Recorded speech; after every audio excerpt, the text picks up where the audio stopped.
নাফিসা, ধন্যবাদ আপনাকে। আপনি যেমনটা বলছিলেন যে 23 নভেম্বরে রাজধানী এভারকেয়ার হাসপাতালে ফুসফুসের জনিত সমস্যা অর্থাৎ শ্বাসকষ্ট নিয়ে ভর্তি হন বেগম খালেদা জিয়া এবং বিএনপি চেয়ারপারসনের তখন থেকেই চিকিৎসা চলছে। আজ তার চিকিৎসার 16তম দিন এবং এর মধ্যে কিন্তু আসলে তিনি বেশ গুরুতর অবস্থায় এভারকেয়ার হাসপাতালে ভর্তি আছেন এবং তার শারীরিক অবস্থা অপরিবর্তিত রয়েছে। এছাড়াও তিনি ডায়াবেটিস, হৃদরোগ, কিডনির জটিলতা সহ ফুসফুসজনিত নানা ধরনের জটিলতায় ভুগছেন এবং দেশি বিদেশি যে মেডিকেল বোর্ড তারা কিন্তু আসলে তার নিবিড় পর্যবেক্ষণ করছেন এবং এখন পর্যন্ত তার দেশের বাইরে যাবার অর্থাৎ লন্ডন যাবার ব্যাপারে যে সিদ্ধান্ত, সেই সিদ্ধান্ত চূড়ান্ত আসলে হয়নি।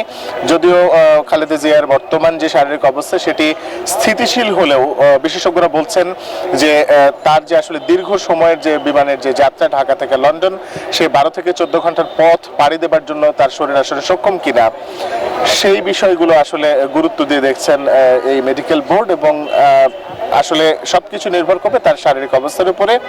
তার শারীরিক অবস্থা স্থিতিশীল এবং এই দীর্ঘ যাত্রার জন্য সক্ষমতা অর্জন করলেই তিনি দেশের বাইরে যেতে পারবেন। এই ছিল আমার কাছে এখান থেকে সর্বশেষ। নাফিসা, ফিরে যাচ্ছে আপনার কাছে স্টুডিওতে। রিশাদ, আপনাকে ধন্যবাদ।